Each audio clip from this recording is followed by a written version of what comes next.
Lectura del libro de los Hechos de los Apóstoles. En aquellos días Pablo fue a Derbe y luego a Listra. Había ahí un discípulo que se llamaba Timoteo, hijo de un griego y de una judía creyente. Los hermanos de Listra y de Iconio daban buenos informes de él. Pablo quiso llevárselos y los circuncidió por consideración a los judíos de la región, pues todos sabían que su padre era griego. Al pasar por las ciudades comunicaban las decisiones de los apóstoles y presbíteros de Jerusalén para que las observasen. Las iglesias se robustecían en la fe y crecían en número de día en día. Como el Espíritu Santo les impidió anunciar la palabra en la provincia de Asia, atravesaron Frigia y Galicia. Al llegar a la frontera de Misia, intentaron entrar en Bitinia, pero el Espíritu de Jesús no se los consintió. Entonces dejaron Misia a un lado y bajaron a Troas. Aquella noche Pablo tuvo una visión. Se le apareció un macedonio de pie que la rogaba: «Ven a Macedonia y ayúdanos». Apenas tuvo la visión, inmediatamente tratamos de salir para Macedonia, seguros de que Dios nos llamaba a predicarles el Evangelio. Palabra de Dios. Te alabamos, Señor. Aclama al Señor, tierra entera. Aclama al Señor, tierra entera. Aclama al Señor, tierra entera. Servid al Señor con alegría, entrar en su presencia con victores. Aclama al Señor, tierra entera. Sabed que el Señor es Dios, que Él nos hizo y somos suyos, su pueblo y ovejas de su rebaño. Aclama al Señor, tierra entera. El Señor es bueno, su misericordia es entera, su fidelidad por todas las edades. Aclama al Señor, tierra entera. Aleluya, aleluya. Aleluya, aleluya. Ya que habéis resucitado con Cristo, buscad los bienes de allá arriba, donde está Cristo sentado a la derecha de Dios. Aleluya, aleluya.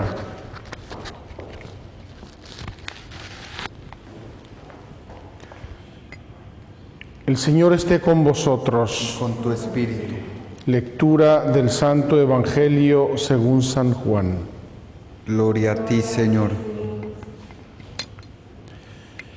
En aquel tiempo dijo Jesús a sus discípulos: Si el mundo os odia, sabed que me ha odiado a mí antes que a vosotros. Si fuerais del mundo, el mundo os amaría como cosa suya. Pero como no sois del mundo, sino que yo os he elegido sacándoos del mundo, por eso el mundo os odia. Recordad lo que os dije: no es el siervo más que su amo. Si a mí me han perseguido, también a vosotros os perseguirán. Si han guardado mi palabra, también guardarán la vuestra. Y todo esto lo harán con vosotros a causa de mi nombre, porque no conocen al que me envió. Palabra del Señor. Gloria a ti, Señor Jesús. Muy queridos hermanos, la última frase que acabamos de leer en el Evangelio es un poco la clave de lectura de los Hechos de los Apóstoles que hemos venido meditando desde hace varias semanas. Dice así Jesús: y todo eso lo harán con vosotros a causa de mi nombre, porque no conocen al que me envió. Queridos hermanos, si uno no sabe quién envió a Jesucristo al mundo, Es decir, si uno desconoce que el aval, el garante de todo lo que hizo Jesús fue Dios Padre, con toda razón puede pensar que Jesús era un impostor, o puede pensar que Jesús era un hombre grande, importantísimo, pero no el Hijo de Dios. Me parece que esa expresión la debemos tener muy grabada en nuestros corazones. Dios Padre es el que avala y garantiza toda la vida de Jesús. Y lo hace a través de los signos que Jesús hace en nombre de su Padre. Ya lo vimos hace unos días en la discusión con los judíos después de la multiplicación de los panes y de los peces. Jesús les dice: vosotros creéis porque habéis comido los panes. No. Es importante que creáis porque yo he sido enviado por el Padre. Y le dicen: danos pan como Moisés dio en el desierto el maná. Dice: no, es que no va a haber más maná, yo soy el pan de vida. ¿Por qué? Porque el Padre me manda. El garante de la vida y de la acción y de la enseñanza de Jesús es Dios Padre. Y el sello de esa garantía es la resurrección de Cristo. Por eso San Pablo se refiere a esa resurrección en términos muy vigorosos, muy fuertes. Jesús, a quien resucitó el poder de Dios, el poder de Dios, es decir, ese Dios que nosotros confesamos todopoderoso, resucitó a Jesús y con eso le puso el sello a toda la vida y a toda la acción de Jesús. Queridos hermanos, seguimos en los Hechos de los Apóstoles y hoy tenemos un apartado muy lindo, muy interesante. Y quiero que noten una cosa. Hasta ahora, hasta el Concilio de Jerusalén, que ayer me quedé con las ganas de compartir con ustedes por el motivo del tráfico, pues hasta el Concilio de Jerusalén es una radiografía un poco de toda la extensión de la Iglesia. Y tiene Pedro un gran protagonismo, Santiago, las persecuciones iniciales, las predicaciones iniciales y finalmente la apertura a los gentiles. Esa declaración bellísima del Concilio de Jerusalén. El Espíritu Santo y nosotros, el Espíritu Santo y nosotros. Y con esto daban carta de ciudadanía a todo el que quisiera unirse al cristianismo sin distinciones de razas, ni de procedencias, ni de religiones, ni de nada. El único requisito importante era creer en el Señor Jesús. Entonces el protagonismo, repito, ha sido un poco compartido, pero muy centrado en Pedro. Ahora, después del Concilio de Jerusalén, el protagonismo se va a centrar enormemente en Pablo. ¿Por qué? Porque Pablo va a ser el apóstol de los gentiles. Es decir, una vez que el Concilio de Jerusalén da carta verde al acceso de los gentiles al cristianismo, Pablo va a salir desatado a conquistar el mundo. Y tiene unas expresiones maravillosas que a mí como sacerdote me dan envidia. Dice: yo me glorío de haber ido a predicar a donde nadie había predicado. Pablo quiere ser el primero en pronunciar el nombre del Señor Jesús y enseñarlo a los gentiles. Queridos hermanos, para los medios de comunicación y de transporte de la época, Pablo hizo una cosa absolutamente increíble. Evangelizó muchas de las islas mediterráneas, evangelizó parte de Siria, Turquía, Líbano, toda la parte de Grecia y parte de Yugoslavia. Hizo la antigua Yugoslavia, actualmente Macedonia, Albania, etc. Y luego se fue a Roma, lo llevaron preso a Roma y evangelizó en Roma durante 2 o 3 años, hasta que dio su vida por Cristo allí en Roma. Entonces tenemos ahora el protagonismo de Pablo. Y hoy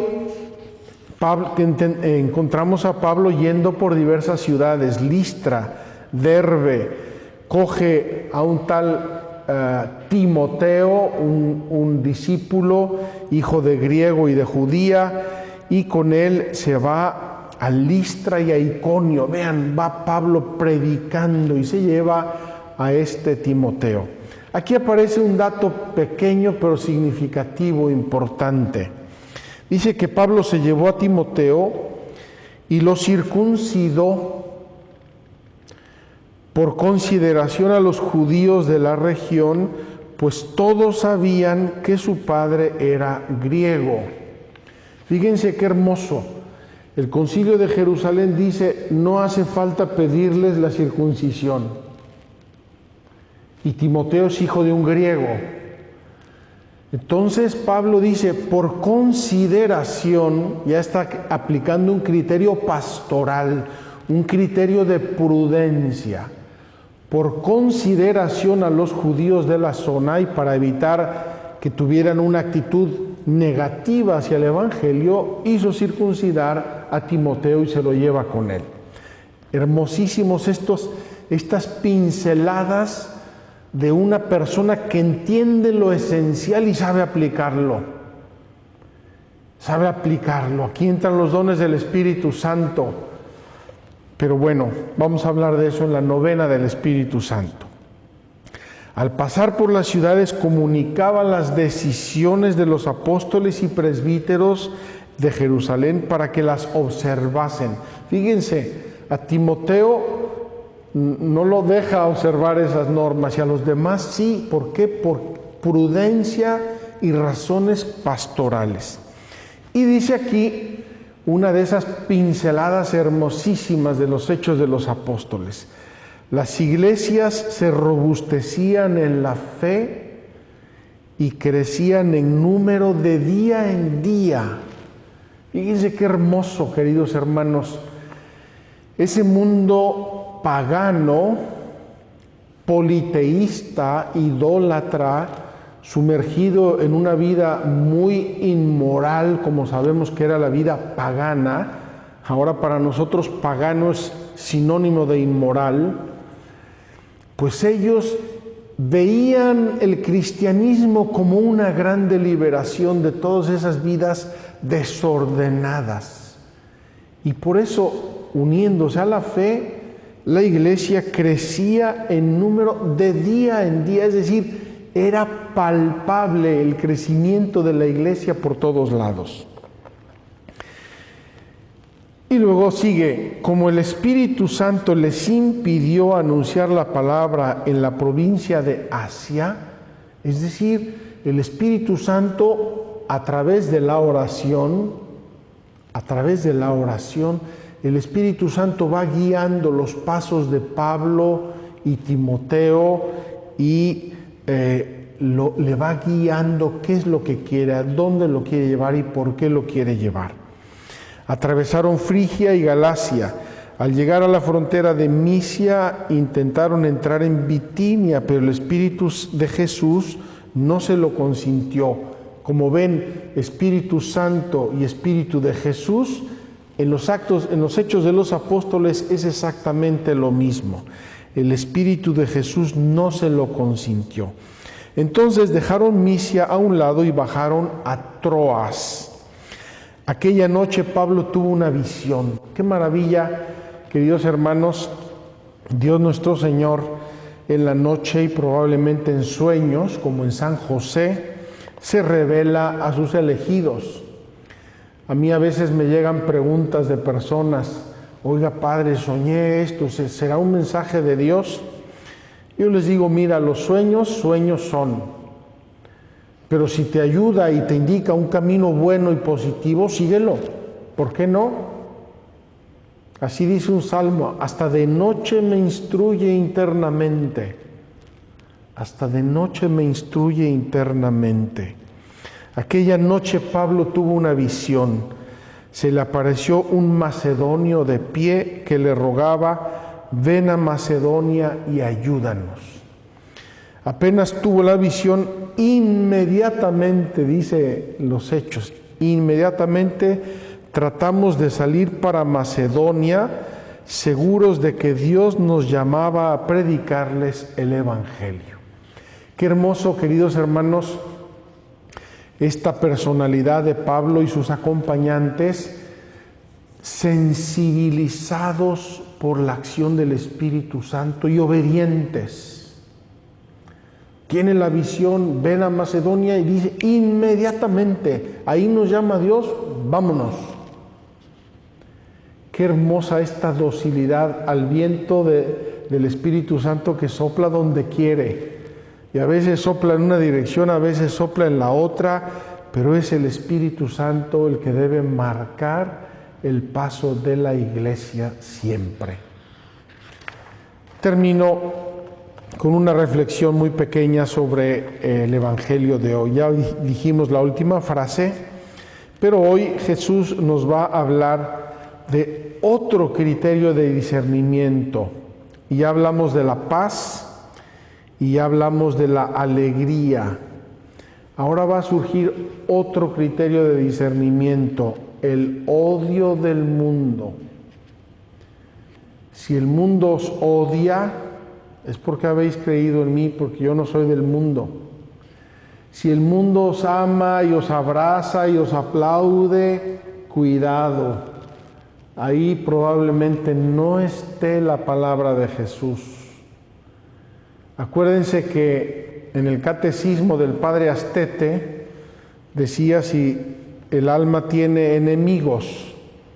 Decía así, el alma tiene 3 enemigos: el mundo, la carne y el demonio. El mundo, la carne y el demonio son enemigos de la salvación, son enemigos del alma, están en guerra con el alma. Si el mundo nos aplaude, nos acoge, nos alienta, nos recibe muy bien, cuidado. Probablemente no estemos siendo muy fieles a Cristo, porque la fidelidad a Cristo es transparencia. Y el mundo por definición es enemigo de Cristo. El mundo aborrece a Cristo porque el mundo quiere las almas para sí y va ganando adeptos para el pecado, para la vida mundana, sensual, para el escándalo, para tantas cosas. Así es que hoy el Evangelio nos ofrece otro criterio de discernimiento. Si fuerais del mundo, el mundo os amaría como cosa suya, pero como no sois del mundo, sino que yo os he elegido, sacándoos del mundo, por eso el mundo os odia. Queridos hermanos, aquí quiero referirme a la experiencia que muchos de ustedes y muchos de nosotros tenemos. Una cierta incomodidad, una cierta soledad ante el ambiente mundano. Porque si yo creo en Jesús, no puedo seguir ciertas actitudes, no puedo aplaudir ciertas cosas, no puedo estar de acuerdo en cosas que palpablemente son contrarias al Evangelio. Y entonces me echan fuera, me echan de lado, este no entiende nada, este es un carca, este es un tradicionalista, este es un fanático. Qué maravilla si nos dicen todas esas cosas por nuestro amor y nuestra fidelidad a Cristo.